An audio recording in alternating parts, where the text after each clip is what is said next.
Okay, looks like I have a little helper. Sit on Mama's lap. Okay. Yeah. Okay, what's our first one? Can I pull this one out? Yeah. All right, this one is from this one's from Eden Brothers. So these are yarrow. This is the Colorado mix. So it is peaches and whites and yellows and some really cool crimson ones. So those are really pretty. Yarrow seeds are also, or yarrow plants are also medicinal. So I might look into that and see what we can do there. Okay, let's see the next one. The next one are zinnias. Now, I never used to be a fan of zinnias, but I've seen Floret Flower do them really well. Obviously, they're professionals. So I think I'm gonna try them. I hear they're pretty easy annuals to do, so I'm gonna try them. This one is, I got the California Giants. You can see that. And that is also from Eden Brothers. All right, this one, there's no picture, so I'll try to find a picture here. Bee Balm. So I think this one is either purple or blue. And Bee Balm is really great for pollinators. So I think I'm just gonna kind of have this spread out throughout the garden just as a pollinator. I mean, obviously, I'm gonna have so many flowers that bees and butterflies and all that are just gonna have a heyday. So I'll tell you, thank you. These are cone flowers. These are blue, and I just really, really loved how wispy they are. They're like little pom-poms at the end of a stick. So those are really pretty. What's the next one? Cleome. These are just look really weird, and I thought this would be fun just as a cottage. These are typically in cottage gardens, and that's kind of what I want to do as a cottage garden. So those, and they're good varying heights too. So I pick my flowers mostly on how they look, and if I can grow them in this zone. Obviously annuals you can grow anywhere with a little bit of help. And then, so I mostly do how they look. And then I look at varying heights, because you need varying, you can't have everything the same height. So in my garden design video, I will be going over basically where we're gonna put it all and why, you know, the varying heights and color schemes and what goes well with what companion planting. I did talk about that in the vegetable garden one. So this is a mixed one. I think they're pink and white. So, and this is Dame's Rocket. These grow really fast. So that's another thing to consider, is you want things that will bloom in the spring, early, like tulips. So we have a bunch of tulips out, like I've said, and things that bloom in the early spring and then the summer and then the fall. So you want to have blooms all year round. So this one is an early grower. So and these are perennials. So that's another thing, is, are they annual or perennial? Annual you have to plant every year. Perennial comes back every year. So when I plant these, I have to think these are going to come back every single year. So I need to have a more permanent spot for them. Cress. So these are from Floret Flower, which I love. And these are cress, so these are just green. I think they may have little yellow flowers. Yeah, just tiny little yellow flowers and cress. So I was going flower crazy, and I thought, oh, I need some filler. So I'm excited for the cress. All right, so these are Perot White. I will have to show you a picture. But these are really good fresh or dried. So also in, November, December, January, February, there's no fresh flowers, right? So I wanted to plant some things that I could dry and have flowers all year round, even though they are dried. And these ones are sunballs. I am so excited for these. So these have a long stem and one little ball, like an actual ball of yellow. So I'm super excited about these, and I think they'll be super fun. I will show you a picture of that. These are Gypsophylla Covent Garden Market. So these ones, they're sprays of delicate white single petal flowers with slender stems. So I'll show you a picture of that. Feverfew. Feverfew looks like tiny daisies.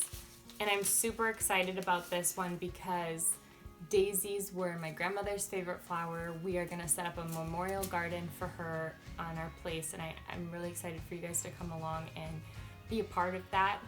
There's a couple special things that we're gonna do.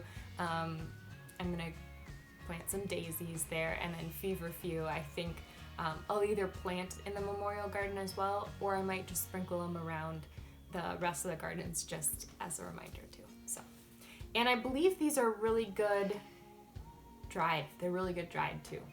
So that is awesome. Blue. I'm terrible at these, so I'm so sorry. There's these are green goals. Bularum. So these are another filler. They are green with a little bit of yellow sort of flowers. They're really kind of wispy and tendrily, not tendrily, but there's lots of branches. So this will be really great. I'll show you a picture of those. Blue glitter. I'm not even going to try to pronounce this one. This is another filler plant, but another really good dried. And I got the blue one. There's also, I think there's a silver or a green one. And it kind of looks like Scottish thistle. I don't know, maybe an ode to my Scotch-Irish background. So again, a filler and a really good dried flower. Are they shaking? Shaking? Yeah, shaking. Saponaria. Saponaria. My friend Sarah, who's a florist, will correct all of my pronunciations because they're pretty terrible. But I'm learning. So these are pink Saponaria. These are so pretty. They're really delicate little pink flowers. They're really branchy. So it kind of looks a little bit like baby's breath, only larger pink flowers, and it reminds me of like a Japanese cherry blossom. I'll show you that. Perfect for cottage gardens because that's what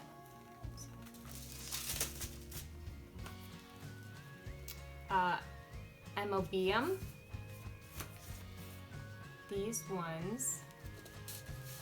I'm cut before Yellow Center show.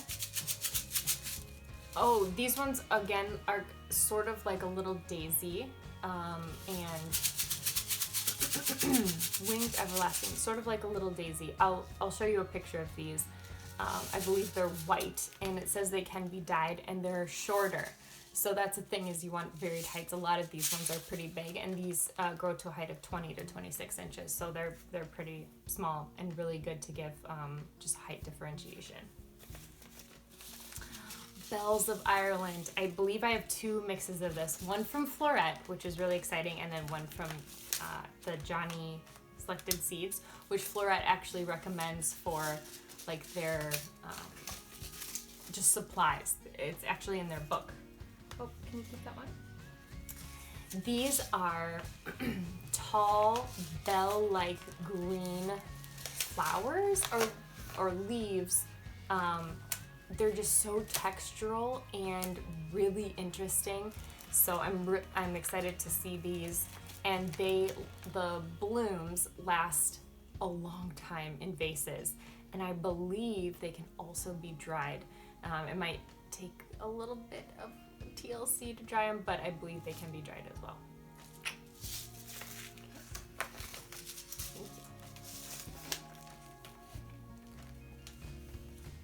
Snapdragon. This is the Costa mix. So this is the kind of the rainbow of colors of snapdragons. I never liked snapdragons in the past. Okay, make sure you keep them like this, okay? I never liked snapdragons in the past, but in bulk, they look amazing. So I got several different kinds of, oh, no, but let's keep them, yep, thank you. So this is the mix, many different colors. This one is the Snapdragon Ivory, Potomac Ivory. So we'll kind of have a special place for the Snapdragons. Lisianthus. So I have several Lisianthus. And this is something my florist friend, it's like her I don't want to say go-to, but it's a very versatile flower. And so I wanted to plant some in there because they are so versatile. I mean, some look like, they can look like an anemone a little bit. They're a really good filler flower. So I got the white ones, the Dublina Blue, and the Arena 3 Red. So I think the red is more of a, like a dark pink. Dark muted pink. So excited about those. Those I think will go in the hoop house because they have a really long growing season. The thing about Lisianthus, their growing season is 145 to 155 days. Our growing season here in this climate is 90. So I'm gonna have to start these much sooner than normal. So, all right. So I have pincushion flowers. These are they're also known as scabiosa, which again is another really good flower for a flower arranging. So I have salmon from Florette. I love this color. And I think it's going to be a really good bridge color for a lot of things like your oranges and your reds to your creams. So I'm really excited about that. I think this one is a purple one. Oh, it's a mix. This one's a mix one. And this one's Black Knight. My friend Sarah, I'm giving shout outs to Sarah. Maybe I'll link her website. These black ones, I've seen her use them several times. They're amazing. I cannot wait to that these grow really well because they're so cool. Then I have some Ami. I've different kinds of Ami. Now, Ami is bishop's flower, which you can find in a lot of places. It grows kind of like a weed. But I've gotten the typical white one. Oh, now we're just mixing them up. I have, see which ones. Oh, here we go. I have the white from Eden Brothers. I have a white from Johnny Seeds. And then I have a Dara, which is the purples, grays, just really cool, like antique-y colors, muted purples, grays. I'm super excited about it from Johnny Seeds. So those are really great. Ooh, I have lavender seeds. Wait, what's this one? Oh no, this one's different. Oh, these two. So I have two different kinds of lavender seeds. We'll see which ones do best, but love lavender and would love to, you can actually do, I think you can do cuttings from lavender as well.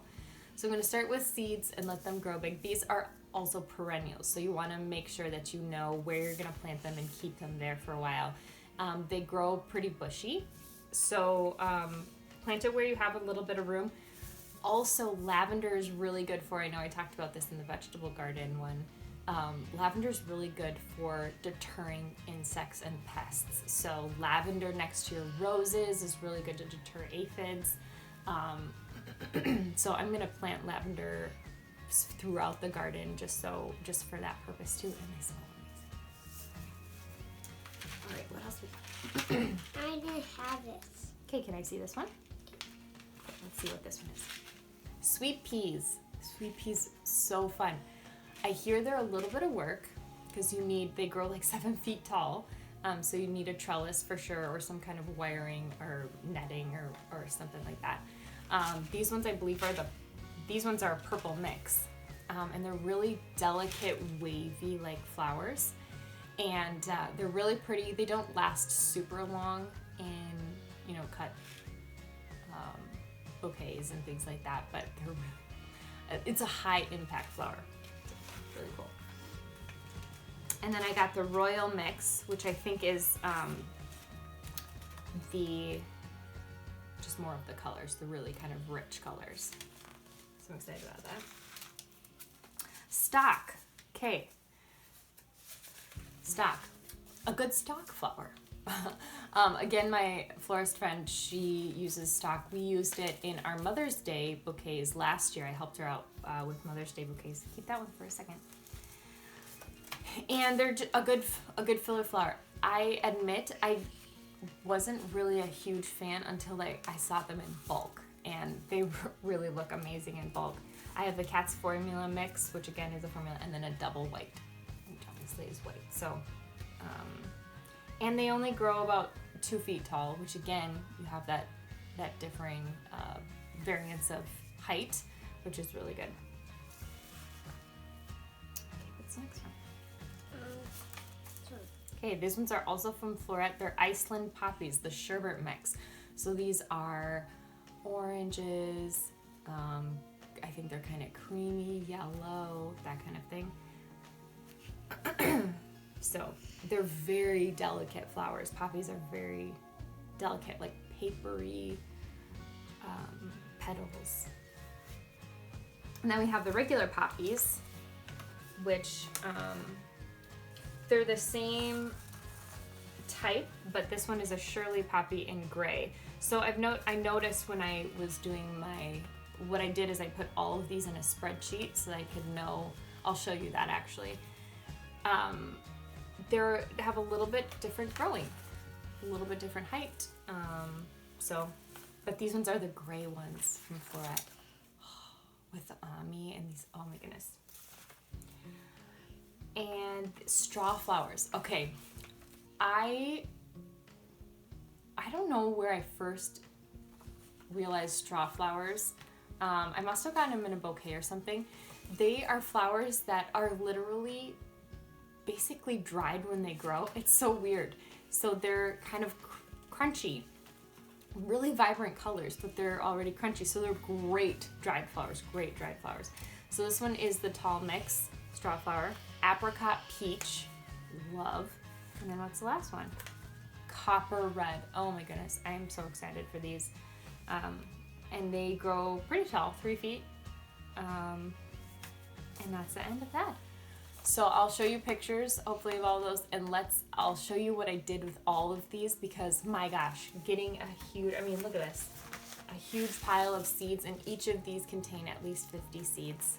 Can be super overwhelming. So I'm going to show you what I did to kind of help make it not so overwhelming, and instead of having to go through and look at the back of this or look them up, how I kind of consolidated all the information that I would need as I go into planting these little seedlings here and starting them so that they are big enough to plant outside when they need to be planted outside. Should we go show them that? I wanted to show you quick what I did with all of the seeds here. So I went through all the packets. I put the name, the color and shape, mostly color, the height to which they grow, if they're annual, perennial, their bloom time, so basically from when you plant them to when they bloom, when to sow them before your last frost date. So I can filter this and say, okay, it's such and such a day. I'm going to filter, and I want all of the ones that are 8 to 12 weeks out. I got to start those guys. Then how they're sown. So the direct sow or transplanting. So transplant means that you start them in little seed trays first, and then you'll transplant them when the frost has passed. And direct sow is sowing them right into the ground. Planting instructions. So when you have a seedling, do not cover seed because it needs light to germinate.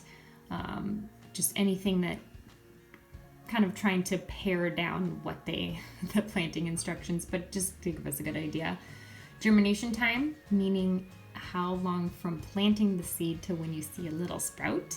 So kind of when to see them. Their germination temperature, what the seeds need to be kept at temperature wise for them to be able to germinate. So this would be if your house is really warm and you keep it 70 or higher, maybe you can just germinate seeds out in the air. Not really likely. Or if you have seed warmers, which I'm considering getting, because I think I'm going to put them in the basement, and my basement gets really cold. So that's the temperature that they would need. And then you can plant these guys together if they have the same germination temp. There's soil requirements if there's anything really, different about them. Like this one down here has a pH, it needs a lower pH. Spacing, so when you actually transplant them, what their spacing is going to be like. And then when to harvest the actual flowers. So, and then it depends, it changes if they're dried too. And then I have a can be dried section so that I know which ones that I can cut for bouquets and just enjoy them that way, or that I can cut a bunch and dry them for future. And then I'm doing this with my vegetables as well. So I just put it so that I could sort by if it's a flower or vegetable. And then just a miscellaneous, like I need support. So when I'm ordering all of my supplies, I'll probably need some supports for that. If I have more than one pack, which ones I'm going to put in the hoop house, and just any other little notes consider creating hoop house, putting in the hoop house. So that is kind of my process, doing this for flowers and our vegetables. That's our video for today. Love getting the flower seeds coming in. It's kind of like a promise for the future, and being able to show you guys all of the different kinds of flowers and what they look like. You can kind of start to imagine what the garden is gonna look like. It's gonna be crazy, and I'm so excited to bring you guys along on the journey. Subscribe, consider supporting me on Patreon. So Patreon is a way that you can support creatives, people who are doing projects, people who are impacting the community with their projects, and you can support them on a monthly basis towards certain goals or just for the year. And it's a great way to support the vision of other people, and through videos and through special things that only Patreons can see, you will partner with me, hopefully, and you'll be able to see how we absolutely transform this area and how it really impacts the community. That's my hope, is to have flowers and vegetables and a place where people can come and all of those things to impact the community. So consider looking me up on Patreon. It's just Patreon, patreon.com/GardensofGlede. So thank you so much for watching, and I'll catch you next time.